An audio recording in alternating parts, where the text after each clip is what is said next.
Help me sir. ఏమైంది?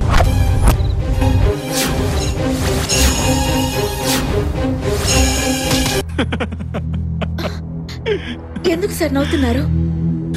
నవ్వక నీ మాటలు నమ్మి ఆ స్వామీజీని మినిస్టర్ కొడుకుని అరెస్ట్ చేయడమే. నువ్వు చెప్పిన వాళ్ళందరూ పాపులర్ ఫిగర్స్. వాళ్ళ జోలికి వెళ్తే నాకు కూడా నీకు పట్టిన గతే పడుతుంది. జరిగిందేదో జరిగిపోయింది. అనవసరంగా ఈ విషయాన్ని పెద్ద చేయకుండా సైలెంట్గా ఉంటే నీకే మంచిది. కాదు కూడదు అని కెలికావనుకో నీకే ప్రమాదం. ఏంటి సార్ ఈ దారుణం? ఓ ఆడపిల్ల పోలీస్ స్టేషన్కి వచ్చి నాకు అన్యాయం జరిగింది, న్యాయం చేయండి అని అడిగితే మీరు చెప్పే సమాధానం ఇదా? చూడు, నిజంగా మేము నేరస్తులందరినీ అరెస్ట్ చేయడం మొదలు పెడితే స్టేట్ సగం ఖాళీ అయిపోతుంది. జైళ్ళన్నీ ఫుల్ అవుతాయి. అసెంబ్లీ 90% ఖాళీ అవుతుంది, 10% మిగులుతుంది. అయినా ఈ గొడవలని నాకెందుకమ్మా? నువ్వేమైనా కేసు పెట్టాలనుకుంటే పెట్టు, విచారిస్తాం. చట్టం తన పని తాను చేసుకుంటూ పోతుంది. అది కాదు సార్.